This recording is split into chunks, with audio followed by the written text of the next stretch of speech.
Hola, Iván Zainea te saluda desde Bogotá. Bienvenido a la edición 60 de Sonido Libre Podcast. Espero te encuentres muy bien. Gracias por darle play a tu dispositivo móvil, computador o medio donde nos sigues y quieras disfrutar de una nueva historia detrás de la música de un gran artista. Y el de hoy, uno de los más grandes de nuestra música, el gran baterista Gregorio Merchán. Gregorio, aparte de ser baterista y haber tocado con artistas como las 1280 Almas, Odio a Botero, Mil Marías, La Etnia, Santiago Cruz, Marvel, Lucas Arnau, entre otros, ha marcado un sello inconfundible estando con Morfonia, la gran banda legendaria del rock hecho en Bogotá desde los años 90, que estuvo unos años ausente, pero que hoy en día se encuentra vigente. Y hoy por hoy, Gregorio también es figura y pieza clave en Aterciopelados, desde la más reciente vuelta de Andrea y Héctor, después de una gran ausencia de su música.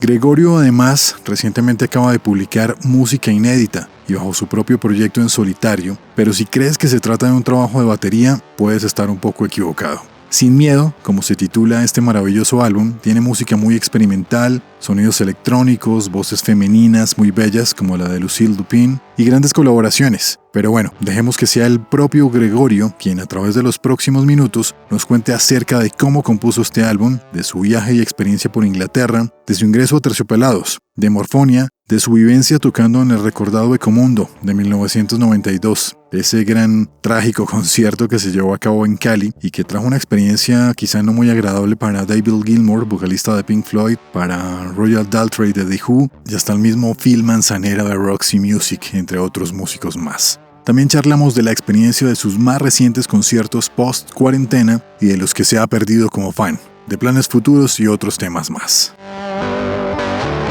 Antes de iniciar, te recuerdo ir a mi perfil en Spotify, Iván Zainea, y disfrutar de la playlist dedicada a Gregorio Merchán. Y bueno, para cuando grabamos esta entrevista, que fue el pasado lunes festivo 12 de octubre, aún Gregorio contaba con copias en vinilo de su álbum Sin Miedo. Sé que ya las vendió todas, pero sin embargo, escúchalo en plataformas digitales. Mira sus videos que son muy interesantes. Créeme que es todo un viaje sonoro y bueno, quizás hasta sea un motivo para que el mismo Gregorio se anime de nuevo a publicar más copias en físico de este maravilloso álbum. Sin duda, de lo mejor que he escuchado en este año pandémico 2020. Sin más preámbulos, edición 60 de Sonido Libre Podcast, hoy con Gregorio Merchán. Gregorio, buenas noches, casi no nos podemos reunir.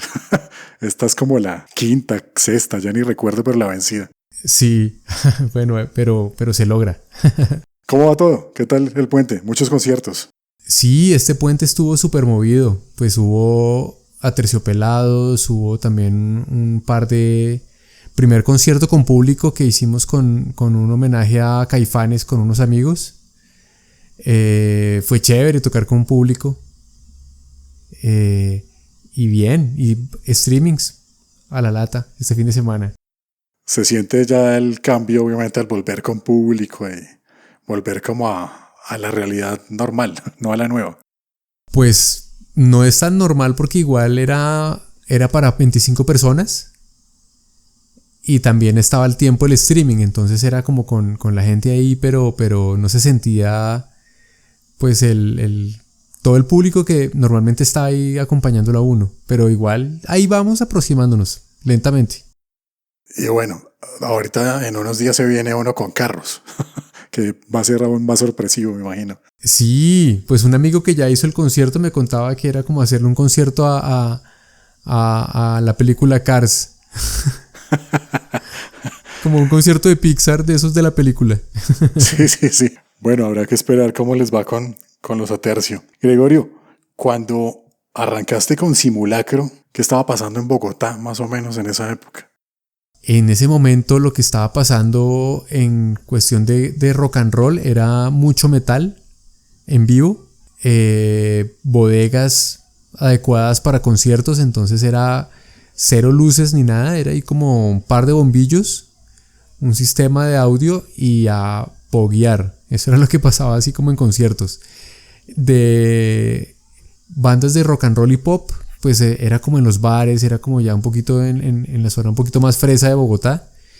Yo a esos no pude ir porque siempre era para mayores de edad y en compañía de chica, tocaba ir acompañado porque era como una reglamentación de los bares, uno tenía que ir emparejado, era para poder entrar, seguramente era para evitar peleas entre la gente, era como chistoso. Y entonces... Esa no me la sabía. Sí, por ejemplo en Vértigo, esa época que ya existía Vértigo, Campo Elías en la 34, uno de los bares alternativos también de la época, a uno no le dejaban entrar solo, uno tenía que ir con chica, acompañado. Y yo estudié en un colegio de manes, entonces tener amigas era un logro gigantesco, y más que les gustara el rock. Sí, te entiendo. ¿En qué colegio estudiaste? El Agustiniano de San Nicolás, que ya no existe, ahora está ahí vacío el colegio, es en la, pues quedaba en la 11 con cuarta, arriba de la Luis Ángel Arango. Ah, yo estudié ahí cerca, en el Salesiano, en la quinta con octava. Claro, éramos ahí vecinos. Algo así. Y bueno, de esa época vamos a hacer varios saltos en el camino, ¿no? Porque pues tienes una carrera extensa. Bueno, estabas con Simulacro, que era una banda, ¿cierto? Y de ahí más o menos arrancó como los cimientos Sí. de lo que es el Rito de Soda. Sí, pues ese fue como el primer contacto con el instrumento y en banda, con compañeros del colegio y todos pues como con la inclinación de escuchar el rock en español de la época. Y salimos del colegio y se quedó ahí, hasta el colegio nomás, ya después cada uno cogió por su lado. Somos amigos con varios, el bajista del Rito es mi amigo de toda la vida, desde ahí seguimos siendo amigos. Pero con el resto perdimos mucho el contacto. De ahí se quedó un poquito el grupo. Fue más o menos hace como unos 3 años, retomó fuerza otra vez, ¿no? Sí, pero ya con otros integrantes. El único de los del colegio solamente estamos Julio y yo, el bajista y yo. El resto son músicos que hemos ido conociendo en el camino. Por ejemplo, el cantante es el bajista de Morfonia. Los guitarristas son amigos por ahí que nos hemos encontrado por suerte en el camino y están ahí como súper encarretados con el proyecto, no conocían mucho a Soda y se han montado así como en la película, se han enamorado de la música de Soda, de Cerati, y ha sido divertido. Yo creo que explorar la música de Soda pues es un universo completo, también lo de Cerati. Te lo pregunto como fan de pronto de Soda. ¿Estuviste de acuerdo con lo que pasó en febrero en esa reunión, tributo? Sí, a mí, pues yo lo disfruté mucho. Yo los vi a ellos en vivo casi todas las veces que vinieron. Y obviamente eso se alcanzó a percibir muy pequeño. No, pues faltaba obviamente el compositor y pues el frontman ahí. Pero es que igual ellos también eran Soda. Uh-huh. Zeta y Charlie eran Soda y eso se sintió cuando empezaron a tocar, que empezaron además con Cerati sampleado y con Cerati en video. Eso fue así como wow, qué recuerdos, qué bonito. Yo lo disfruté mucho. No soy así como del parche radical que dice no, sin Cerati es imposible. No, yo creo que fue algo mágico volver a sentir ahí la vibra, sobre todo de ese parque, que también me parecen increíbles. Charlie y Zeta pues hacen parte de Soda. Sí hubo críticas, pero bueno, para todo hay gustos. Gregorio, bueno, arrancas y ¿en qué momento tú resultaste en Inglaterra? ¿Te fuiste a estudiar allá? Sí, pues en ese momento, eso fue en el 2009. En ese momento tenía una relación con una chica que iba a empezar a hacer una maestría. Y después hizo un doctorado y pues decidimos pues que me fuera para allá, porque si no ya se iba a acabar la relación. Entonces pues aproveché eso para estudiar inglés, para ver cómo era la movida musical, para estudiar, hacer una licenciatura en batería, para tocar con mucha gente. Grabé música con bastantes proyectos por allá. Y me devolví apenas se terminó como el momento de su doctorado y eso, y pues lo disfruté mucho y aprendí bastante esa experiencia. De pronto me he saltado ahí un par de años, pero es que de ahí surge algo muy importante. En tu canal de YouTube hay un video muy chévere, animado, en donde cuentas la historia. Te propusieron como formar parte de un proyecto latino, como venías de Colombia, dijiste tengo batería, pero no tenías batería y la empezaste a armar. Es más o menos así la historia, ¿no? Sí, más o menos por ahí, pues ya tiene un poco la referencia de de Gilbert Martínez, que él fue el percusionista de Carlos Vives en la primera etapa hasta, si no estoy mal, hasta el Tengo Fe. Él hizo La Tierra del Olvido y hasta el Tengo Fe, creo que hasta ahí se salió. Él tenía un formato con el bloque de búsqueda que era una tambora tocada con la mano y un redoblante al lado. Tenía ahí, y él la llamaba baretería. Y cuando llegué allá a Inglaterra, pues me propusieron eso y dije, me va a tocar armarme una baretería también aquí, vamos a ver cómo la logro. Y pues yo como baterista me faltaba estar usando las extremidades inferiores porque me sentía un poco ahí como incompleto. Entonces ahí fue que dije, no, armemos esta batería de otra forma. Busqué un pedal de bombo y terminé armando con la tambora el bombo. El redoblante fue el resto de tambores porque no tenía toms ni nada. Y un ride y hi-hat, eso fue la batería. Con eso empecé allá y cuando llegó el ensayo, pues fluyó bastante bien, afortunadamente. Menos mal porque estaba bastante ahí asustado que no les gustara y que dijeran, ¿pero qué es esto? ¿Cómo así que esto es una batería? Y por el contrario, les pareció increíble que no fuera una batería convencional, sino pues como una adaptación que le diera un sonido especial al disco también. ¿Ese qué disco es, Gregorio? Es un disco de Mauricio Velasierra Quintet. Ese está por ahí en YouTube. Se llama Rodar, el disco. Está por ahí en YouTube y con ese disco tocamos un montón. Estuvimos ahí tocando por varias ciudades en Inglaterra. En Londres tocamos un montón. Antes de devolverme hicimos un par de toques en Alemania. Estuvo bien chévere ese proyecto. Fue con unos amigos que ya quedaron para toda la vida. Y tú te traes ese concepto de la batería y quieres grabar un disco, pues digamos que como bajo ese formato, bajo esa influencia, ¿no? Sí, pues inicialmente lo abandoné un poquito porque llegué y pues era un poquito de nuevo regresar a Colombia y buscar movimiento laboral. No quería ponerme a tocar con todo el mundo como lo estaba haciendo antes de irme, que estaba tocando con el que me dijera y eso fue chévere, pero ya quería como hacer otro tipo de movimiento laboral con la música y quería hacer algo más en la pedagogía. Entonces dejé un poquito de lado la batería, la exploración con esa batería y empecé a tocar con la de siempre, que era con la batería que estaba dando clases, la convencional. Pero llegó el momento quería terminar mi carrera en música, el pregrado, que no lo había terminado, y me tocaba escoger un tema para la tesis, y pues el tema fue esa batería, y ya la terminé de complementar, porque le faltaba el redoblante que también se acercara un poco a los timbres tradicionales. El redoblante que tenía era un redoblante convencional, un redoblante Ludwig, un Supraphonic súper bonito, pero no tenía los materiales de los tambores tradicionales, entonces quería acercarme mucho más al timbre. Y ese fue el trabajo de tesis, encontrar ahí a un luthier con el que pudiéramos desarrollar el proyecto, con los materiales que fueron caracol y la madera, y el parche en cuero de chivo. Pudimos lograr el amarre y todo, y se logró un sonido súper chévere, y por ahí está un video en YouTube también con esa batería ya completica. Y el plan era hacer un disco con esa batería, pero no lo terminé haciendo con esa batería únicamente.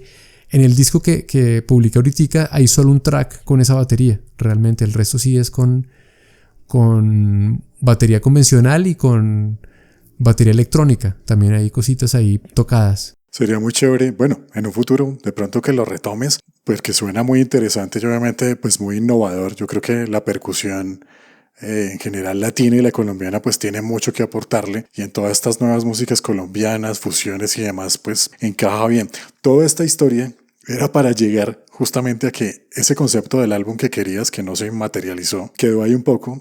Pero pasan los años y en medio de la cuarentena te escribe José Gandur de Zona Girante, que lo tuvimos hace algunas ediciones. Un saludo al maestro José, que tuvo una muy buena intención con Náufragos en Casa. Sí. Te llama, ahí es más o menos donde surge Sin Miedo el álbum. Pues el álbum surge más o menos desde el 2010, como desde el 2015 realmente, que empecé Cuando empecé a tocar con Aterciopelados, empecé a conseguir algunos equipos para hacer nuevas exploraciones y me conseguí un sintetizador y un Roland SPDX, con el que dije, no, con esto voy a empezar a hacer pues como nuevas cosas, porque ya estaba un poquito cansado del sonido tradicional del rock and roll.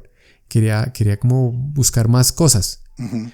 Un poquito influenciado por toda la música que estaba oyendo por esa época, que era bastante Sigur Rós, Radiohead, Atoms for Peace, un montón de cosas que me hacían como cuestionar, buscar, sí, como buscar otros sonidos, y el Afrobeat me tenía así como enloquecido todavía, y eso es un sonido pues como súper diferente a lo que yo venía trabajando con Morfonia y con todos los proyectos anteriormente a los que había hecho parte. Y desde ese momento empecé a jugar ahí en mi cuarto con esos instrumentos, y parte de esas exploraciones quedaron ahí guardadas en mi compu. Y cuando llegó el 2019, durante todo el año estuve como echándole cabeza y como pensando qué voy a hacer el próximo año. Quiero hacer un disco, ya es algo que me debo.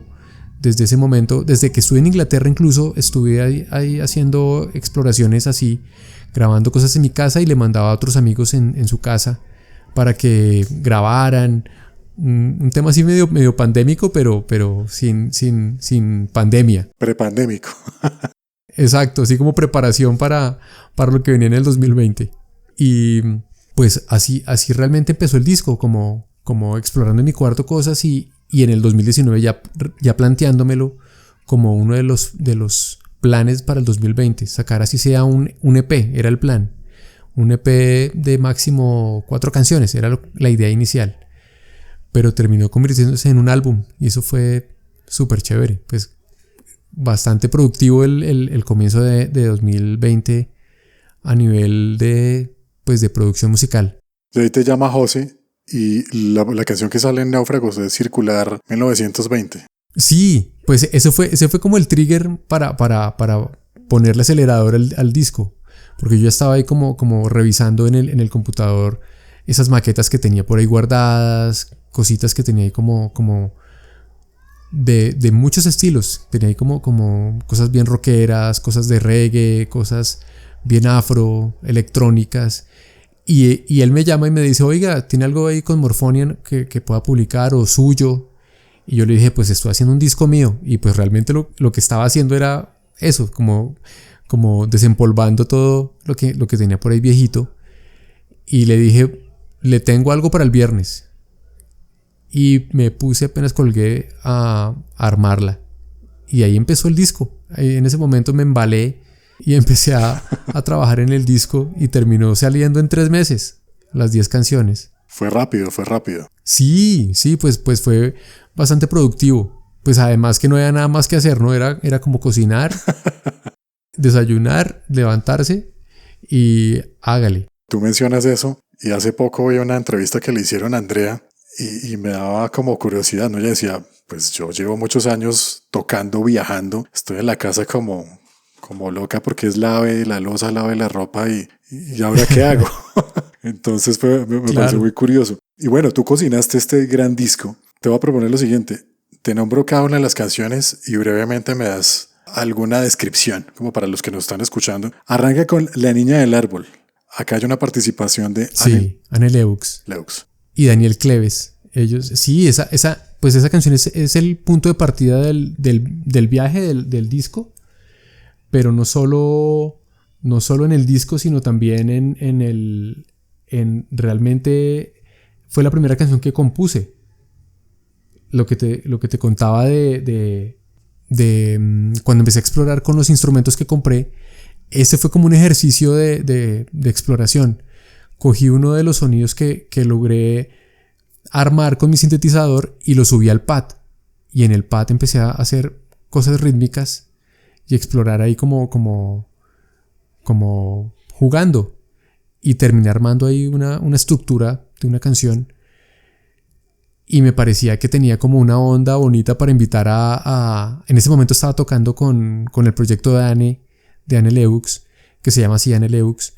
Ella se llama Anne Letamendia, pero el proyecto se llama Anne Leux.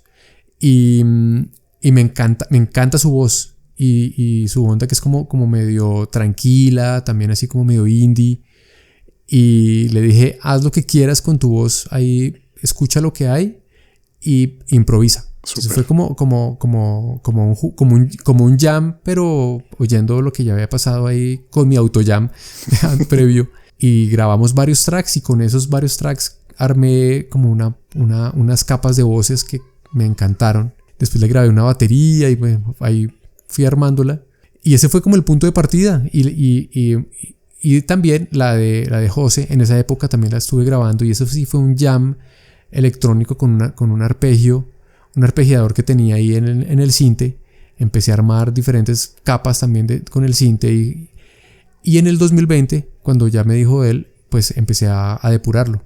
Pero realmente la primera canción fue La Niña del Árbol y además que me gustó dejarla de primera en el disco porque evoca un poquito las sensaciones de los primeros meses de cuarentena, que uno se despertaba sin tener que correr a ninguna parte.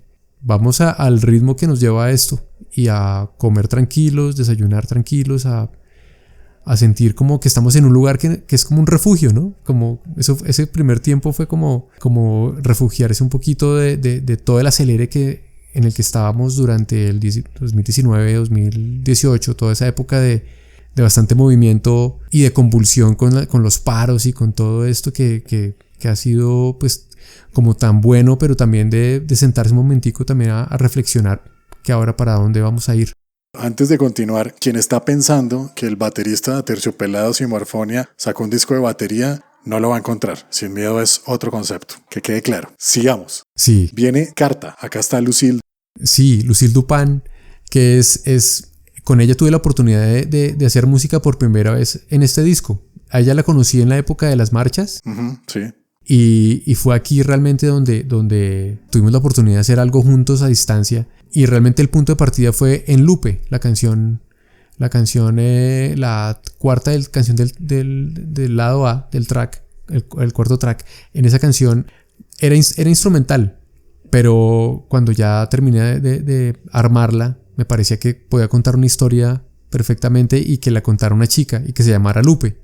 Entonces le propuse a ella y esta canción Carta es como un reprise o como una remezcla de Lupe en otra onda. Las guitarras la grabé a partir de las guitarras de Lupe. Lupe tiene unas guitarras ahí como casi al final de la canción que me parecía que quedaban un poquito como perdidas dentro de la canción. Era un elemento bonito, pero no eran tan protagónicas y quise que fueran más protagónicas en esta canción Carta. Entonces las utilicé y armé un montón de cosas encima de ella y con la voz de Lucille, de Lupe, le hice un arreglo y terminó siendo esta canción y lo que me hace sentir esta canción un poco, por eso le puse Carta, es como esos mensajes que quedan como inconclusos porque la letra no se entiende, porque está al revés realmente. Entonces queda como inconcluso el mensaje, pero finalmente se entiende y se siente realmente lo que produce ahí la canción. Ok. Circular 1920. Bueno, esa ya hablamos que fue como el punto de partida también para arrancar con Sin Miedo. Sí, esa canción es una marcha de esas del 2019 en las que todos estábamos unidos en pos de un cambio importante y terminó en un cambio bien importante que fue el paro mundial del 2020 y así termina la canción con un momento de tranquilidad y como de pensar, bueno, ¿qué es lo que pasa con tanta diferencia entre nosotros? Continuamos con Lupe, que bueno, ya nos hablaste un poco, fue el primer sencillo. Creo que hay una gran colaboración nuevamente de Lucille. Sí. Lucille es muy talentosa y, por ejemplo, pues de pronto los que quieren buscar un poco también la música de ella, lo que sacó con Briela Ojeda, con Mujeres, me parece fabuloso. Sí, es bellísimo. Y todo viene como ese parche del paro suena, ¿no? Que vamos a hablar ahorita cuando lleguemos allá al video nuevo. Casi que al final ya lo tocamos. Continuamos con Duerme Vela. Quinto track. Sí, esa canción también es como como un remix, si se puede decir. Es la única canción que tiene la batería esa de la que hablábamos, transformada. Ah, esta es. Sí, esta canción la grabé con esa batería en mi cuarto, con una grabadora Tascam de esas portátiles. La grabé con eso y a partir de esa batería surgió esta canción. Le hice, le agregué unos teclados, le agregué unas voces de partes de La Niña del Árbol, de una voz que le agregué de Diana Araujo, mi pareja. Ella grabó un sample en 1920 y se lo puse también a esta, entonces como que evoca un poco partes de todo el disco.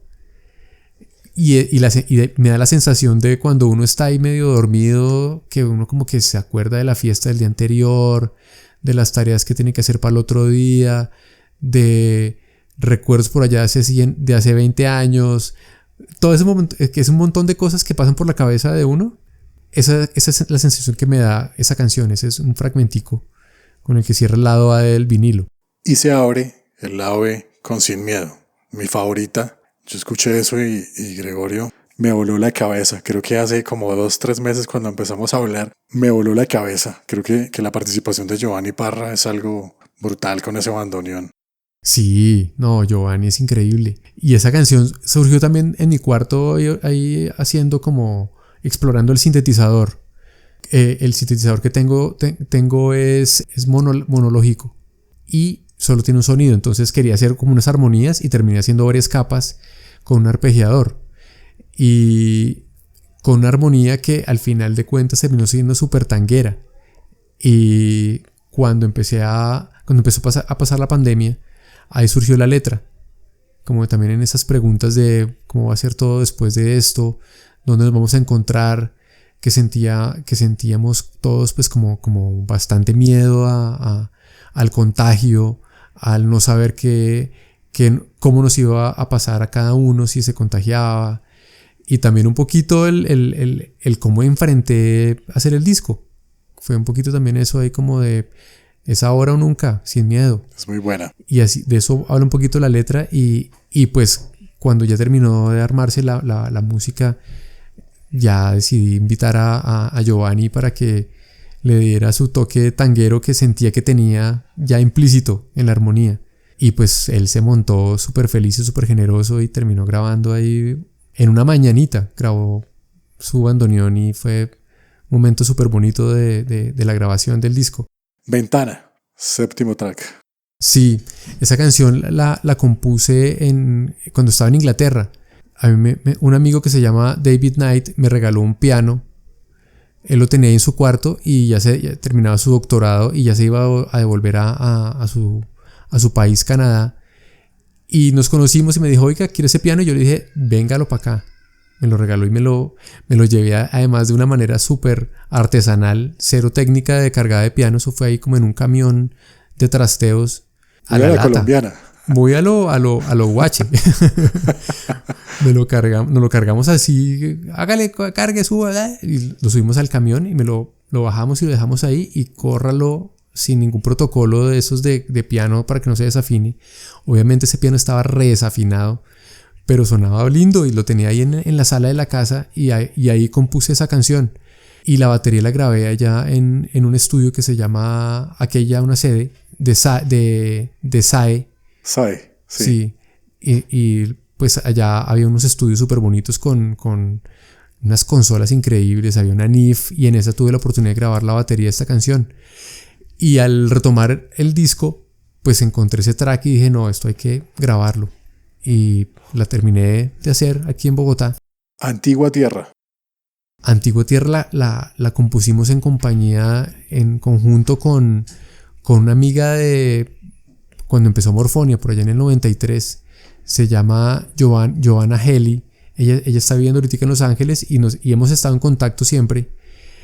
Y en un momento ella me mandó una letra y me dijo, hazle música a esto. Y le hice música y quedó ahí como en un SoundCloud perdidita. Y decidí hacer una versión pandémica y además que sentía que pegaba muy bien con con la atmósfera del disco. Es una canción que habla desde su visión de cómo es volver a Colombia, cómo es volver a sentir las cosas que había dejado atrás, que siempre igual van a estar ahí para ella y para uno, ¿no? Ok, viene Asfixia, que está de estreno el viernes, fue el lanzamiento del video. Sí. Te agradezco porque me diste la primicia de verlo antes y la verdad es que creo que podemos hablar un poco de todo ese hilo, ¿no?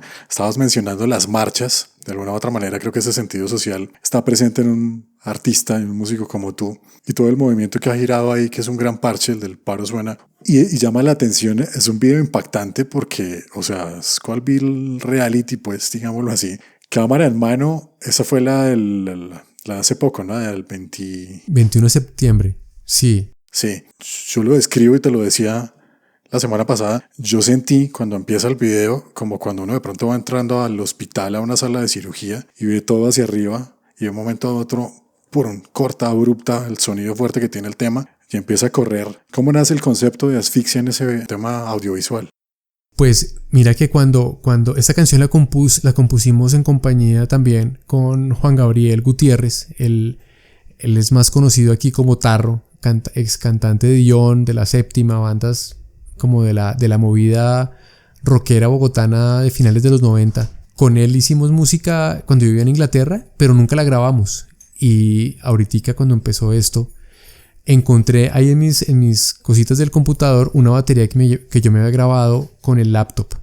Una batería que tenía un sonido que me gustaba, un sonido cochino, roto, pero con una personalidad muy chévere.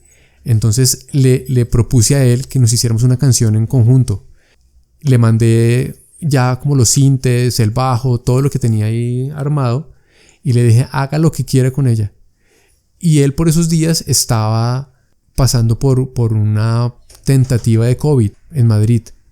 Él vive en Madrid y él estaba ahí como súper preocupado y llamaba a los servicios de salud y le contestaban y lo que le preguntaban era, bueno, pero ¿qué puede respirar o no? Y él a veces puede respirar, a veces no. Entonces como que empezó a recrear un poquito esas sensaciones del COVID, pero también al tiempo estaba pasando todo esto de George Floyd en Estados Unidos, donde murió asfixiada una persona, no por el COVID, sino por la brutalidad policial.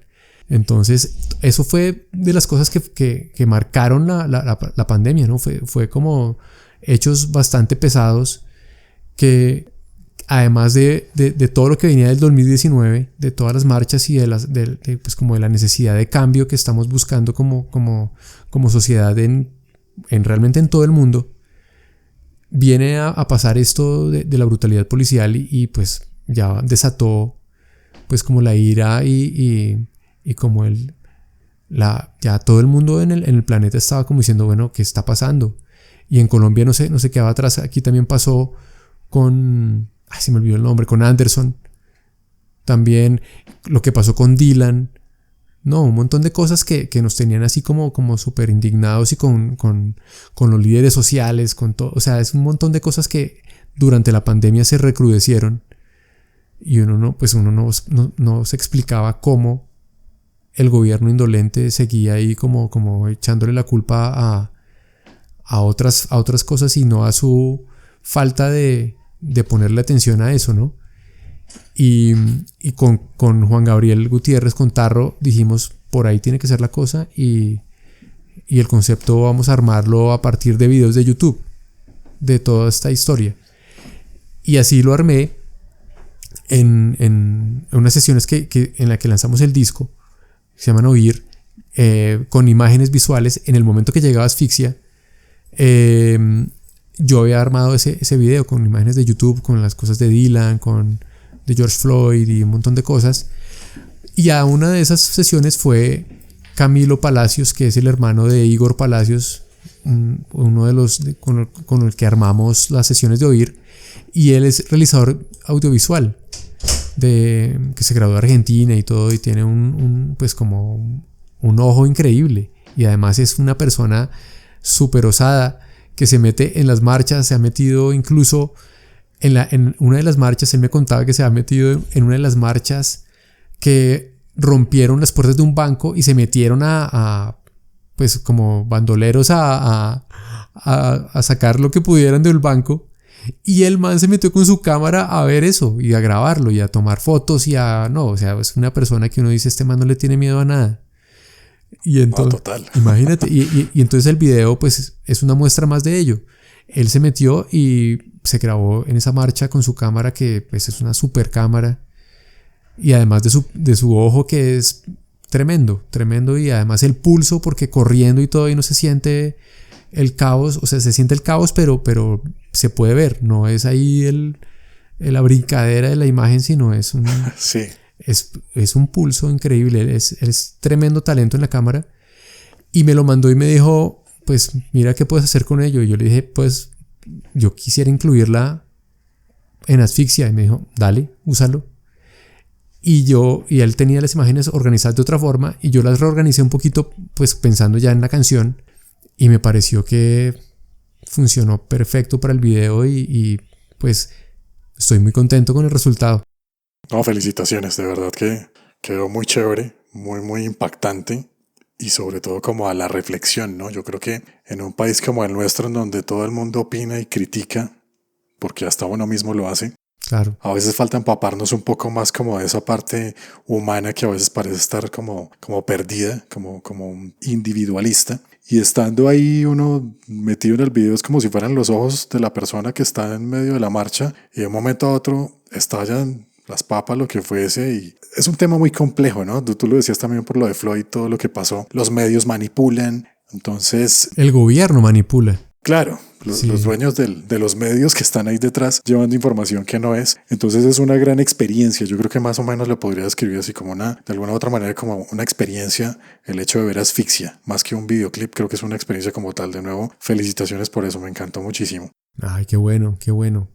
Qué bueno que quedó así como plasmado un poco lo que de verdad uno siente dentro de las marchas, porque yo no he tenido la valentía de sacar una cámara para hacerlo, pero sí he estado ahí corriendo, huyéndole a las papas. Y eso es, o sea, cuando me mandó a Camilo el video, dije, eso es lo que uno siente cuando está ahí metido. Es impresionante como él logró captarlo. Sí, es toda una experiencia. Sí. Antes de cerrar con la 10ª canción, te pregunto, de pronto la posición social del músico en Colombia y la responsabilidad que tiene en todo el contexto que has hablado, ¿cuál podría ser según tú en este momento, en estos momentos de crisis? Pues yo creo que el simple hecho de hacer música es una posición política. Obviamente hay diferentes matices, pero el simple hecho de hacer música ya es como decirle al momento que estamos aquí resistiendo y haciendo lo que queremos hacer, y queremos cambio y queremos que el mundo nos escuche. Es un poco, es una posición política, yo creo, que hacer música y hacer arte realmente en un momento como este en el que incluso a mí me dijeron, cuando yo le comentaba a algunos amigos, incluso colegas, no, estoy haciendo un disco, y me dicen, no, pero ¿cómo se le ocurre hacer un disco ahorita? No es momento para hacer arte. Me lo decían así como convencidos y como diciendo, no, este momento es para pensar en la gente y no sé qué. Y yo decía, pero, o sea, yo no entiendo cómo más puedo aportar a este mundo si no es haciendo música y como expresando lo que estoy sintiendo y como más uno como artista, ¿no? O sea, como uno puede ser activista y estar metido dentro de colectivos que busquen cambio, pero uno finalmente termina siendo es músico, y a partir de la música uno tiene las herramientas más en las que uno se siente más cómodo para poder decir, esto es lo que no me gusta, esto es lo que quiero que pase con el mundo, esto es lo que quiero que pase con Colombia, con esto me siento bien yo como persona, y desde ahí aportarle al cambio. Creo que es una manera que no es pequeña. Creo que la tratan a veces como de minimizar, y creo que el papel de la música es gigante. Y además durante la pandemia los primeros meses fue vital. La gente que que estuvo haciendo videos desde casa y como creando y haciendo para que la gente pudiera como disfrutar del encierro, hizo que la pandemia fuera un poco más vivible. Entonces creo que el papel de la música y del músico es vital y ha estado a la altura, afortunadamente. Yo creo que hemos estado a la altura, hemos estado ahí firmes haciendo que la pandemia no pase o sea, hubiera sido peor si no hay música, creo. Que no se desborde, sí. Tienes toda la razón. Muchas gracias por esas palabras. Cerramos y pasamos a otros temas. Lupe no vino. 10º track, cierre del disco. Esa era la Lupe original. Nombre curioso ese. Sí, igual como Lupe a la canción le dio un toque tan bonito. O sea, hizo que la canción se cogiera un color bonito. La canción quedó con una aura de inocencia y como con una aura de alegría. La canción sin la voz de Lupe, sin la voz de Lucille, era otra historia. Que también me gusta, que también tiene su toque de afrobeat negro, que no quería que se perdiera. Entonces, por eso quise incluirla y pues ahí puse como que Lupe no vino, pero es un poco por lo que la voz no está. Sí, tienes razón, porque con la voz de Lucille es como un toque muy dulce. Sí, es otra canción. Tienes toda la razón. Ven, ¿qué dijo Andrea y Héctor del disco? Bien, les gustó. Ellos son bien críticos, ¿no? Ellos son bien como que me gusta o no me gusta y le dicen a uno como su opinión. Héctor es un melómano así tremendo y le gustó. No tengo así como recuerdo de palabras específicas, y Andrea también, ella me mandó caritas felices cuando le mandé el disco, y eso para mí es como, le fascinó. Pero le gustó la carátula, le gustó como toda la vuelta, y además que también le pareció súper valioso eso de estar haciendo música en un momento que nos han dicho a más de uno como no es momento de hacer arte. Sí, y no hay por qué. Para la muestra pues está Sin Miedo. En eso que mencionas, bueno, me imagino que es que obviamente Héctor, al ser más como, no sé, más explorador, de pronto uno incluso ya que mencionas esas palabras, lo puede llevar cuando uno explora con Héctor, de Héctor. Sí. Más hasta onda, ¿no? De pronto, como Sin Miedo, quizá un poco distinto a lo que pudiese hacer Andrea. Ven, pregunta así rápida, ¿tú cómo llegaste a Terciopelados? ¿Quién te llamó? Desde Morfonia yo ya conocía a Héctor y no tanto a Andrea, conocía más a Héctor, porque ellos tocaron en mi casa y además hemos compartido tarima con Morfonia muchas veces. Por allá en el 93 hemos compartido tarima y hicimos varios conciertos juntos, entonces ya nos conocíamos con Héctor.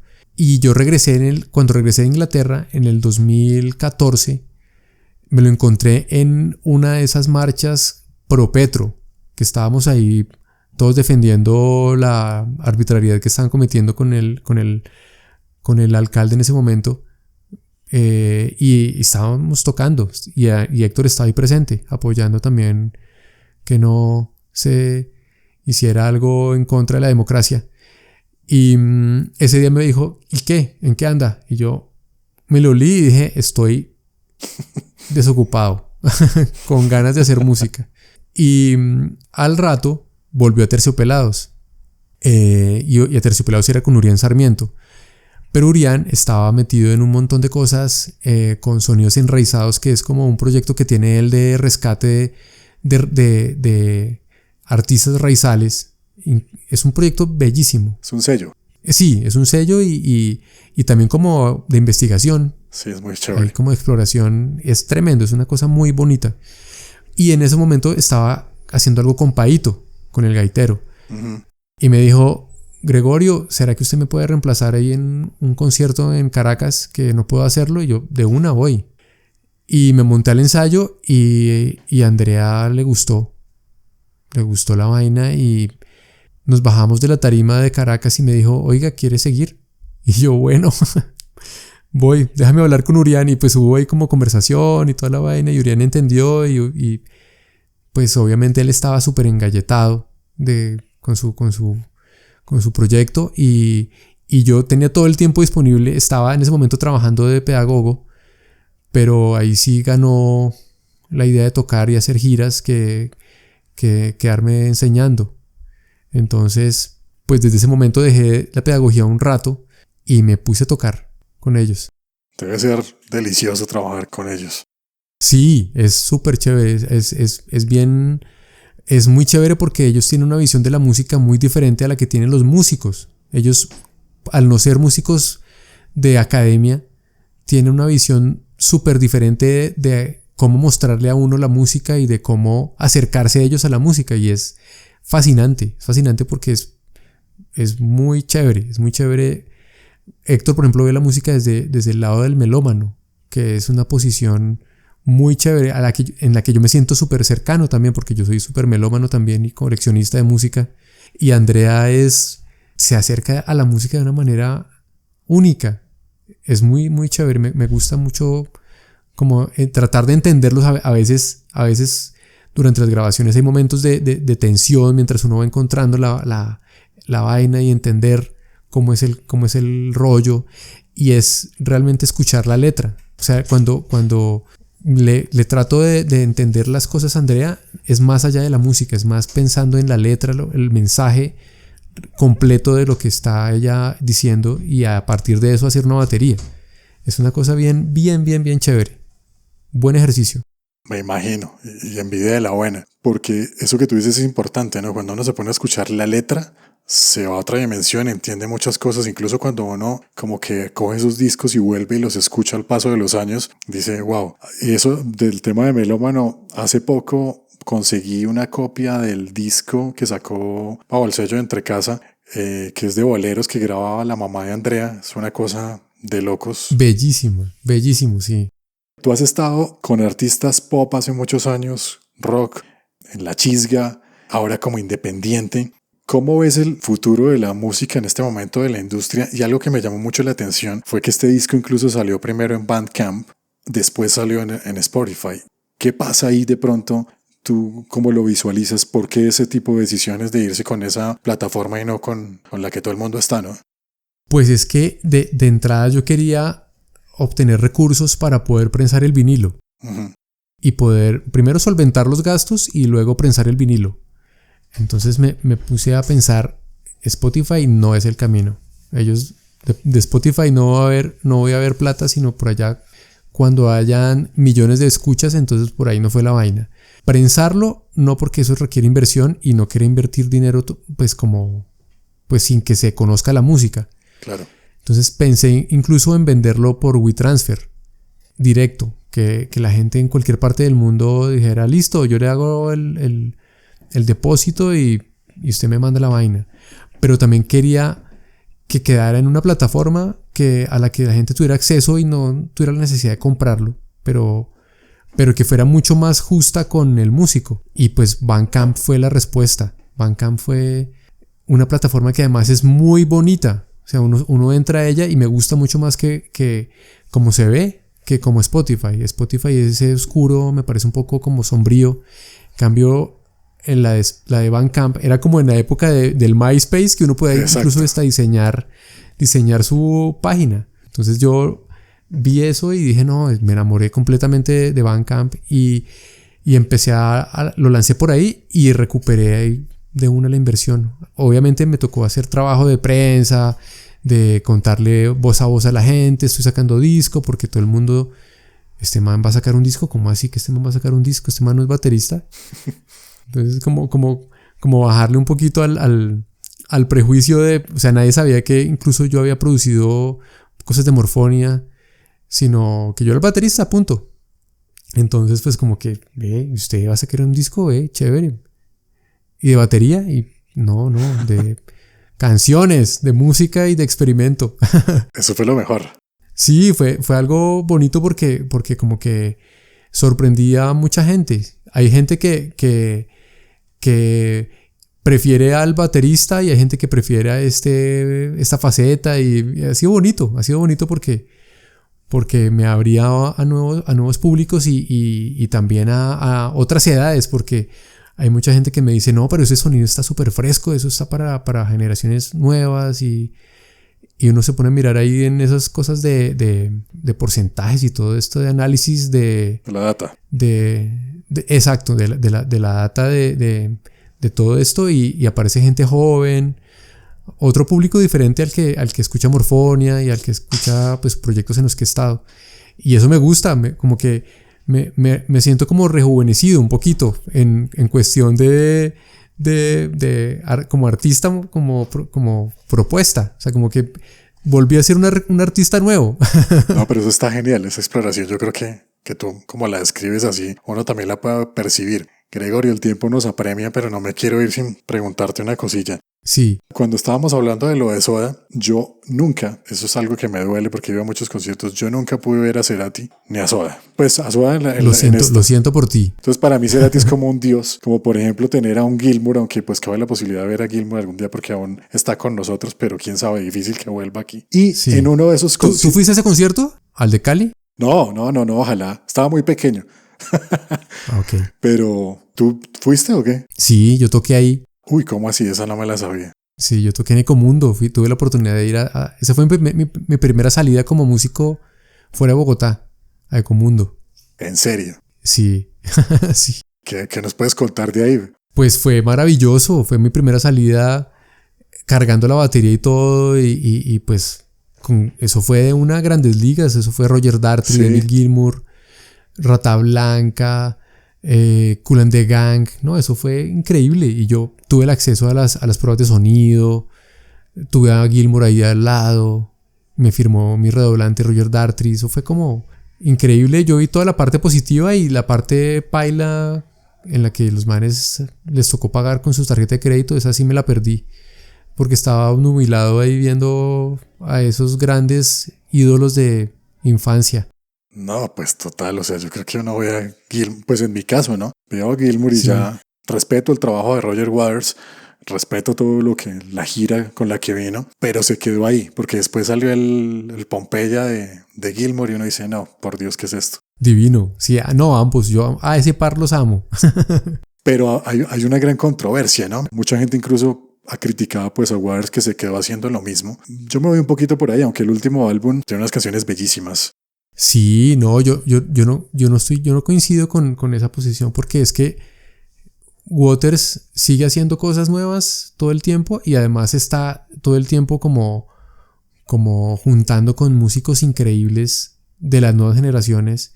Por ejemplo, este batería con el que vino, el baterista con el que vino, Joe Waronker, es un baterista tremendo que yo admiro muchísimo porque es un baterista de Afrobeat medio electrónico, el baterista de Atoms for Peace, el grupo que tenía con Tom York y Flea. Sí, eso es buenísimo. Divino.